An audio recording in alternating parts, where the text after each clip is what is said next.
시청자 여러분 안녕하십니까. 주말 뉴스 BGM1입니다. 국내 증시 부양을 위한 코리아 밸류업 지수가 공개됐습니다.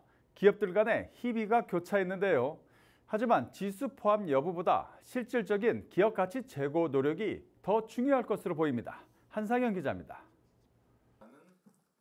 한국거래소가 서울 여의도 사옥에서 열린 코리아 밸류업 지수 발표 간담회에서 지수 구성 종목 100개와 선정 기준을 공개했습니다. 전산 테스트가 완료되는 오는 30일부터 국내외 투자자들에게 실시간 지수를 제공할 예정입니다. 선정 기준 검토를 하는 과정에서 시장 대표성, 수익성, 주주 환원, 시장 평가, 자본 효율성 등 최종적으로 5가지 평가 지표를 채택을 했습니다. 밸류업 지수에는 삼성전자, 현대차 등 국내 대표 기업과 함께 밸류업 공시를 조기에 발표한 금융회사 등이 포함됐습니다. 시가총액이 400이 안에 드는 기업 가운데 2년 연속 주주 환원에 나섰거나 저평가 정도를 보여주는 주가순 자산 비율이 상위 50% 안에 드는 곳이 대상입니다. 2년 연속 적자 기업은 제외되고 자본 효율성도 고려합니다. 한국거래소는 매년 6월 밸류업 공시 이행 여부에 따라 구성 종목들을 교체할 방침입니다. 2016년 6월부터는 공시를 한 기업만을 대상으로 선정을 하는 것을 현재로는 예정을 하고 있습니다. 공시를 하지 않은 기업은 밸류업 지수에 포함되기는 현실적으로 어렵지 않겠나. 밸류업 지수뿐 아니라 다각도로 정부가 정책적 지원을 뒷받침해야 한다는 목소리도 나옵니다. 결국에 밸류업 기업에 투자를 해서 거기에서 얻을 수 있는 여러 가지 이익들, 대표적으로 배당이 있는데요. 이런 것들을 조금 더 많이 취득할 수 있게끔 세법이나 이런 여러 가지 정책적인 지원이 필요하다라고 보고 있습니다. 한국거래소는 오는 11월 밸류업 지수 종목으로 구성된 상장지수 펀드도 상장할 예정입니다. 박스경제TV 한상윤입니다. 대한민국 방위산업전 DX코리아가 올해는 반쪽 전시가 됐습니다. 주최 측 간의 갈등으로 전시회가 둘로 쪼개졌고 방산 대기업들도 대거 참여하지 않으면서 규모도 축소됐습니다. 배석원 기자입니다. DX코리아 전시에 참가한 니나노라는 드론 전문 기업입니다. 3D 프린터로 제작한 감시정찰 드론을 선보였는데 프로펠러가 독특합니다. 이륙할 때는 수직으로 오르지만 상공에선 수평 전진이 가능하도록 설계됐습니다. 기본적으로 군사용 목적, 특히 직타격이나 아니면은 감시정찰용으로 사용하기 위해서 개발이 된 기체입니다. 특히 이제 시속 100km 이상의 굉장히 빠른 속도로 비행을 할 수가 있기 때문에 올해로 5번째 DX코리아에 참가 중인 이 기업은 중장거리용 전파 차단 장비와 휴대용 드론 무력화 장비를 선보였습니다. 저희가 이제 안테나 쪽에 이제 좀 특화된 기술을 갖고 있어요. 그래서 이제 전체적인 장비가 이제 그 소형 경량화를 이제 할 수 있는 그런 이제 동등 성능 이상을 발휘하면서 소형 경량화가 되니까 이제 여러 플랫폼에 이제 탑재가 됐을 때 이제 사용자 입장에서 훨씬 이제 상호 운용성이 이제 좋게 받아들일 수 있고 해외 국방 관계자들도 참가해 품목을 세세히 살펴보며 자국 군사력 강화에 도움이 될 수 있을지 따져봅니다. Banyak produk yang saya lihat di sini sangat bagus dan ini bisa kami coba untuk bisa kami aplikasikan sesuai dengan kebutuhan Angkatan Bersenjata Republik Indonesia sehingga bisa memperkuat peralatan persenjataan di Indonesia. 올해로 6회째를 맞은 DX코리아는 주요 방산 대기업들이 참가하지 않으면서 중소기업과 해외 방산 기업들에게 관심이 더 집중됐습니다. 하지만 국내 방산 전시가 2개로 나뉘면서 규모 축소와 방산 기업들의 부담도 가중됐다는 지적이 나오고 있습니다. DX코리아 조직위는 올해 둘로 쪼개진 방산 전시를 2026년에는 다시 하나의 전시로 개최할 수 있도록 통합의 노력을 다하겠다고 밝혔습니다. 박스경제TV 배석원입니다. 현대차가 전기차 흥행 속에 오히려 소외받던 수소 사업을 재정비하고 있습니다. 미국 GM에 이어 체코 스코다 등 글로벌 자동차 메이커들을 수소 동맹으로 끌어들이고 내달에는 정의선 회장이 직접 토요타의 아키오 회장과 만나 수소차에 대한 협의를 이끌어낼 전망입니다. 김홍모 기자입니다. 트럭, 버스, 트램, 항공과 선박 등 수소 연료 전지를 심장으로 단 이동수단이 도심을 누빕니다. 빌딩과 가로수를 밝히는 에너지 또한 연료를 태우는 발전소가 아닌 수소로 만들어낸 불빛으로 순호해집니다. 현대차그룹이 수소산업 전시회 H2밋에서 미래 수소 사회를 구현한 디오라마입니다. 기존 연료전지 사업이었던 HTW를 그룹 차원의 수소 브랜드로 개편하고 현대모비스의 수소 연료 전지 사업을 모두 인수한 현대차그룹이 수소 관련 실증 사업에 속도를 내고 있습니다. 수소 에너지 기술을 강화함과 동시에 밸류체인 사업화 파트너십을 맺고자 행동에 나선 현대차그룹은 메리바라 GM 회장을 만나 수소차 시장 개척에 함께 나서줄 우군으로 끌어들인 정의선 회장의 보폭에 발맞춰 일주일 만에 유럽을 무대로 하는 스코다와 수소 모빌리티 생태계 조성을 향한 동행을 발표했습니다. 올해 하반기 미국 조지아주에 설립돼 메타플랜트 아메리카의 조달 물류를 수소 전기 트럭을 통해 운영할 계획인 현대차그룹은 운송 영역 외에 수소 연료 전지 발전기 사업을 통해 에너지 모빌라이저로의 변모도 함께 꾀합니다. 수소차에 전력을 공급하는 연료 전지 시스템의 파워 모듈을 컨테이너에 장착하는 방식으로 최대 62%의 연료 효율을 구현해 컨테이너 모듈 2기로 연간 약 8,000메가와트의 전력을 생산합니다. 이는 월 사용량 300kW 기준으로 약 2,200가구에 1년간 전력을 공급할 수 있는 양입니다. Hyundai is like no other energy company with roots deeply grounded in mobility, and like no other mobility company with branches so far reaching into energy sectors. This synergy of mobility and energy results in what we call H2 grid. 수소 생산, 저장, 운송 시스템을 자체적으로 개발해 내재화에 성공한 현대차그룹은 글로벌 수소차 시장에서 선두 자리를 차지하고 있지만 전체 자동차 판매량의 1%도 되지 못하는 시장의 크기를 키우고자 10년간 5조 7천억 원을 투자합니다. 팍스경제TV 김홍모입니다. 도시에서 숲속 정원을 꿈꾼다. 인천의 도심 속 리조트를 표방한 아파트가 눈길을 끌고 있습니다. 전영석 기자가 현장을 다녀왔습니다. 다음 달 입주를 앞둔 인천 서구에 위치한 1,500가구 규모 아파트 단지입니다. 단지 곳곳에 꽃과 나무 등 다양한 수목들이 심어져 있습니다. 일반 아파트의 중앙 광장과는 달리 각 동 사이사이엔 분수대와 물길 등 수경시설이 설치됐습니다. 입주민들이 음료를 마시며 휴식을 취할 수 있는 티하우스도 마련됐습니다. 에버랜드 사파리월드와 캐리비안 베이를 테마로 한 놀이터도 눈길을 끕니다. 이 단지 안팎으로 150만 주의 꽃과 나무가 식재됐을 뿐만 아니라 이 80% 이상의 수종을 상록수와 그리고 특수목으로 식재해서 사계절 내내 이 푸르른 단지를 즐길 수 있는 5세대 명품 K가든을 선보이고 있습니다. 커뮤니티 시설 역시 고급화에 차별화를 꾀했습니다.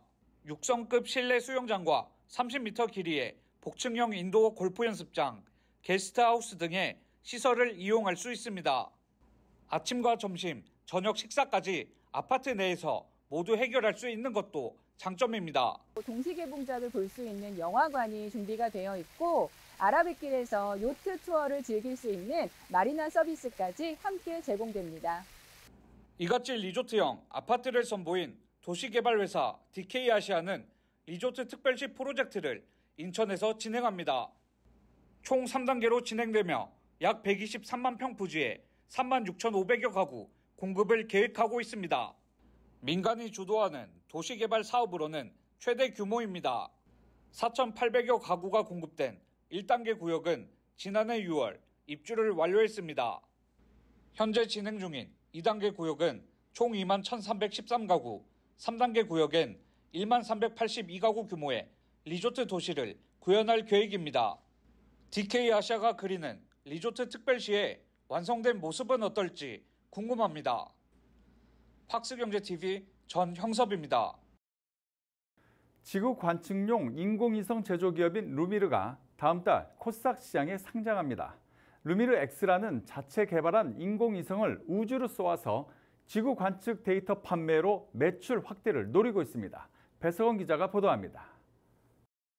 비행기를 타고 고도 2,000m 상공에서 관측한 사진입니다. 촬영은 루미르의 초고해상도 초소형 X밴더 싸 기술이 활용됐습니다. 컬러 형태로 촬영되는 광학 센서와 달리 흑백으로 촬영되지만 야간은 물론 악천 후에도 투시가 가능한 것이 특징입니다. 루미르는 지구 관측용 인공위성 중에서도 영상 레이더라고 하는 능동 센서를 가지고 있는데요. 이 영상 레이더는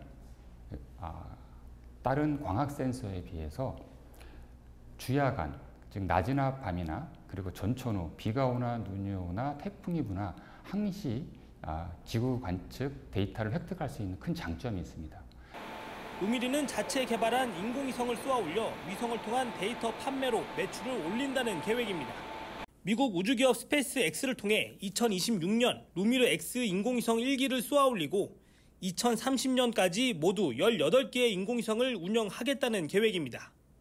정부 기관부터 증권사까지 인공위성 데이터를 판매할 수 있는 잠재 고객으로 보고 있습니다.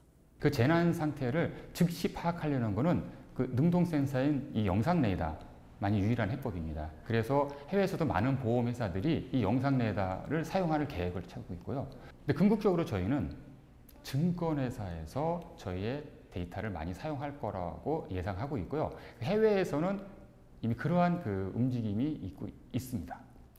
루미르는 인공위성 사업 외에도 안정적인 캐시카우도 확보했습니다. 선박용 엔진 연료를 조절하는 밸브인데 이 제품으로만 지난해 약 28억 원의 매출을 달성했습니다. 올해 연말이면 45억 원 규모의 수주 실적을 올릴 수 있을 것으로 내다보고 있습니다. 루미르는 이 같은 경쟁력을 무기 삼아 다음 달 코스닥 시장에서 기업 공개에 나섭니다. 팍스경제TV 배석원입니다. 넥슨이 내년 초 중국과 일본, 북미 지역에서 새로운 RPG 게임을 출시합니다. PC와 콘솔 모두 즐길 수 있는 게임인데 특히 게이머들에겐 잘 알려진 던전 앤 파이터의 지적 재산권을 사용해 제작한 것이 특징입니다. 김판수 기자입니다. 주인공 캐릭터가 거대한 몬스터와 치열한 전투를 벌입니다. 넥슨이 내년 상반기 출시를 예고한 액션 RPG 퍼스트 버서커 카잔의 한 장면입니다. 카잔은 전세계 누적 이용자 8억 5천만 명이 넘는 게임 던전 앤 파이터 IP를 기반으로 제작됐습니다. 특유의 애니메이션 같은 그래픽과 몰입도 높은 캐릭터 서사를 통해 마치 웹툰 속 전투를 체험하는 듯한 액션을 제공합니다. 카잔은 넥슨이 자사의 대표 IP를 바탕으로 새로운 성장 기회를 모색하고 있는 것과 연관이 있습니다. 미래를 열어갈 핵심 전략으로 IP 성장 전략을 수립하고 자사 블록버스터급 IP를 더 크고 오랫동안 성장시키겠다는 전략 아래 탄생한 작품입니다.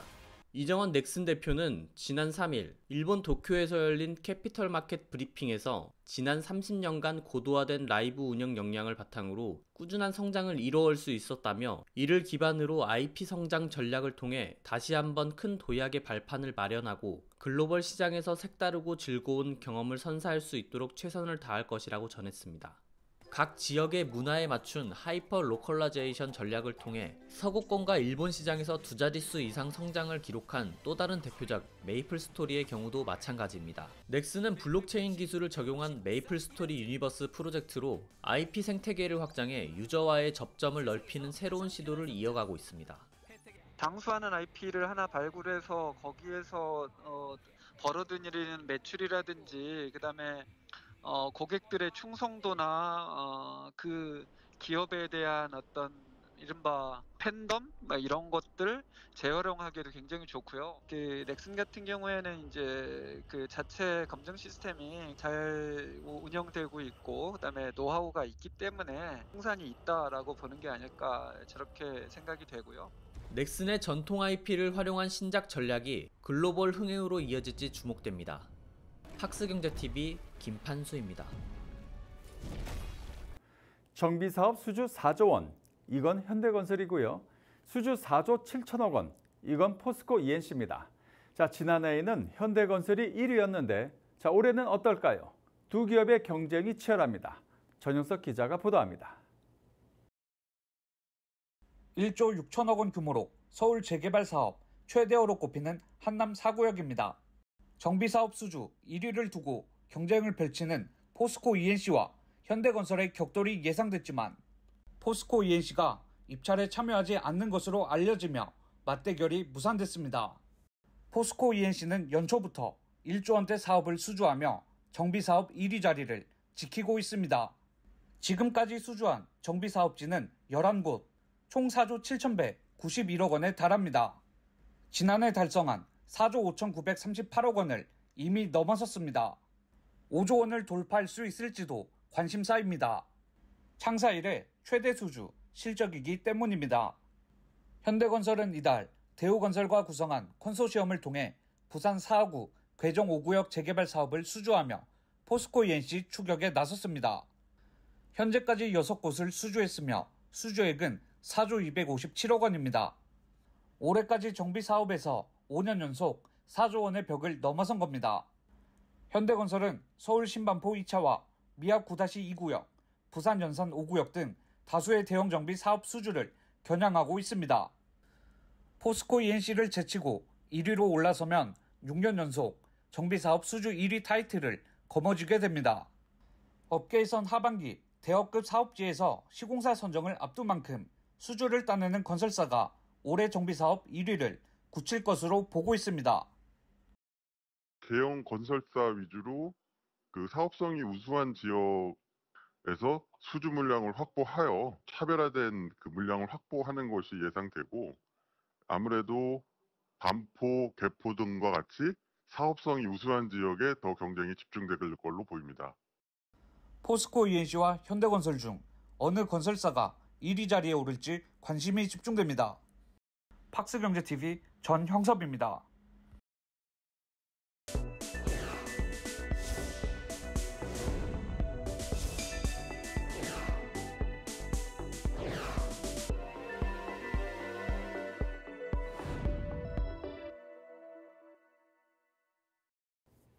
방사성 의약품 전문기업 셀비온이 10월 코스닥 상장을 앞두고 있습니다.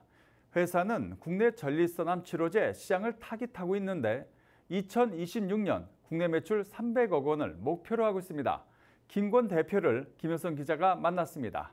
비주 초대석입니다. 셀비온은 방사성 의약품 신약 개발 전문 기업으로 내년 하반기 전립선암 치료제의 상용화를 목표하고 있습니다. 특히 다른 치료 수단이 없는 말기 전립선암 환자를 대상으로도 임상을 진행하고 있어 전립선암 시장에서 독보적인 점유율 확보도 기대되고 있습니다. 회사만의 비즈니스 전략 살펴봤습니다.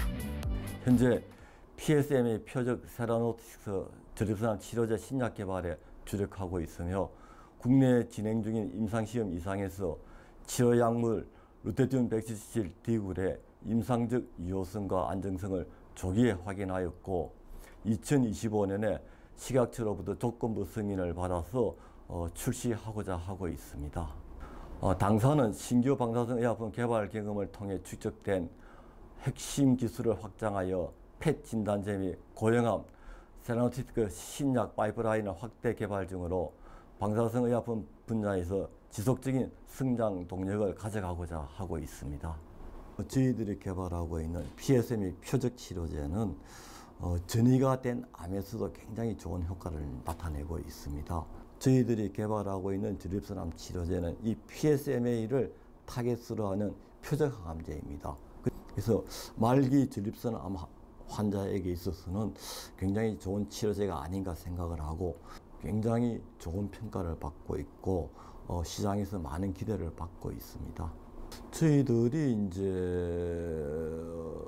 내년 하반기에 식약처로부터 이제 조건부 승인을 받아서 출시하는 걸 목표로 하고 있습니다. 지금 저희들은 이제 다른 치료 수단이 없는 말기 전립선암 환자를 대상으로 임상시험을 하고 있습니다. 그 다음에 다른 약물과의 병용 임상도 같이 진행할 계획에 있습니다. 저희들도 이제 미국 임상을 위해서 현재 모든 준비는 다 해둔 상태에 있습니다. 언제라도 미국 임상을 진행할 수 있는 상태에 있고 현재 협의 중에 있습니다. 그 협의가 마무리되어지면은 미국 임상도 가능한 한 빠른 시일 내에 진행할 예정입니다. 국내 말기 전립선암 환자, 다른 치료 수단이 없는 말기 전립선암 환자의 숫자는 대략 매년 5,000명에서 6,000명 정도로 추정되고 있습니다. 국내 시장 점유율을 대략 7% 정도로 예상을 하고 있습니다. 이 경우에 저희들이 예상 매출 목표는 출시 첫 해인 2026년에 대략 한 300억, 그 다음 해에 400억에서 한 450억 정도를 목표로 하고 있으며 빠른 속도로 이제 매출액이 증가될 걸로 예상되고 있습니다. 동위원소 생산 인프라 사업과 동위원소 라벨링 CMO 사업을 실행 사업으로 추진하고 있습니다. 당사는 고부가 가치의 방사선의약품 제네릭 제품 개발을 통해 포트폴리오를 확대하고 매출 성장도 함께 추진하고 있습니다.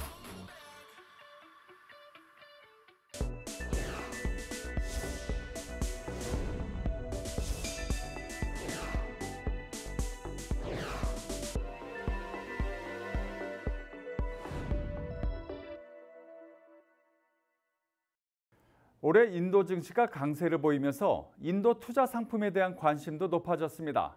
국내에 상장된 인도 상장지수 펀드 9개의 총 운용 자산은 2조 원에 육박하고 있습니다. 기회가 될 수도 있겠지만 투자에 신중할 필요도 있습니다. 한상영 기자입니다. 인도 경제가 글로벌 경기 둔화 우려 속에서도 고속 성장을 이어가고 있습니다. 국제통화기금에 따르면 최근 10년간 인도 국내 총생산 성장률은 연평균 6%대를 나타냈습니다.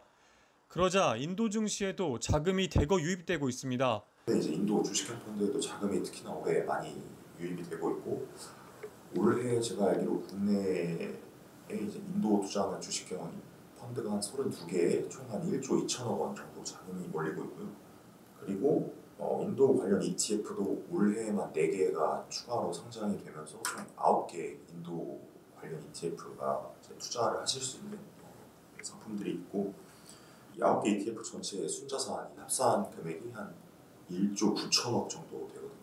국내 자산운용사들은 특히 인도 소비재 업종에 주목하고 있습니다. 인도의 소비 시장은 이미 2022년 기준으로 한 2.2조 달러 규모로서 세계 4위 소비 시장이거든요. 이미 굉장히 거대한 소비 시장이고, 그리고 인도의 소비 시장 규모는 2030년까지 한 5.5조 달러, 즉 한 2배 이상 성장을 할 수 있는 굉장히 장기적으로 좀 성장 잠재력이 높은 그런 시장이라고 말씀드릴 수 있습니다. 타이거 인도 빌리언 컨슈머 같은 경우는 올해 5월 중순에 상장을 했고요. 상장 이후로 수익률이 한 15% 정도입니다. 인도 경제의 성장 배경으로 젊은 인구 중심의 인구 구조와 적극적인 정부 지원 정책 등을 꼽을 수 있습니다. 다만 인도 증시가 빠르게 성장한 만큼 단기적 성과보다 장기적 안목으로 접근해야 할 필요가 있습니다. 지난 10년간 인도 증시가 4배 올랐는데 현재 배경이 상당히 높은 수준입니다. PER이 22배 수준으로 미국이라든지 일본, 중국보다도 상당히 높은 수준이라고 보여집니다. 팍스경제TV 한상윤입니다. 올해 하반기 기업 공개 시장의 최대여죠. 인터넷 전문은행 K뱅크가 2년 만에 IPO 재도전에 나섭니다. 유수민 기자입니다. K뱅크가 다음 달 코스피 상장을 위해 지난 13일 증권신고서를 제출하고 공모 절차에 돌입했습니다. 기업 가치는 3조 9천억 원에서 5조 원 수준으로 지난 2022년 1월 LG 에너지솔루션 이후 최대 규모입니다. K뱅크가 과연 주식시장에서 기업 가치를 어느 정도까지 인정받을 수 있을지 관심이 쏠립니다. 무엇보다 공모 주식의 절반이 구주 매출로 이뤄졌다는 점이 변수가 될 수 있습니다. 구주 매출 규모가 크면 상장 이후 주식이 하락할 가능성이 높습니다. 아울러 가상자산 거래소 업비트 자금 때문에 예금이 대출보다 많다는 점도 우려되는 부분입니다. K뱅크는 업비트 운영사인 두나무와 제휴해 업비트 고객의 가상자산 관련 예치금을 예탁받아 운영 중입니다. K뱅크의 예적금 금액이 대출 채권 대비 약 4조 원 더 많은데 업비트가 K뱅크에 맡긴 예금이 4조 원 규모입니다. 업비트가 맡긴 자금은 대출 자산으로 사용할 수 없어 무용지물입니다. 게다가 업비트 예금에 적용하는 금리도 높아졌습니다. 공모 주식 가운데 절반이 구주 매출이기 때문에 성장 동력을 한번 잃은 상태에서, 두 번째는 현재 재무 구조에서 가지고 있는 대부분의 예금이 업비트 예금인데, 업비트 예금의 이자율이 0.1%에서 2%로 올라가면 비용 구조가 안 좋아지기 때문에 이익이 떨어지고, K뱅크가 공모를 통해 확보한 자금으로 어떤 청사진을 제시할지도 관심사입니다. 서로 IPO 통해서 얻는 효과 중에 자기 자본 인정되는 부분이랑 IPO 자금 들어오게 되면 여신 규모가 향후 2, 3년 내에 1.9배에서 2배 가량 증가할 수 있을 거예요. K뱅크는 소상공인 대출 확대, 테크 리더십 강화, 혁신투자 플랫폼 등에 대한 투자를 확대할 방침입니다. 토스뱅크를 운영하는 비바리퍼블리카도 내년을 목표로 상장을 추진 중입니다. 비바리퍼블리카 상장 분위기에도 영향을 줄 수 있다는 점에서 K뱅크의 상장 흥행 여부에 더욱 관심이 모이고 있습니다. 팍스경제TV 유수민입니다. 이상으로 BGM 머니를 마칩니다. 다음 주에도 우리 기자들이 발로 뛰는 생생한 현장의 모습 시청자 여러분께 전해드리겠습니다. 고맙습니다.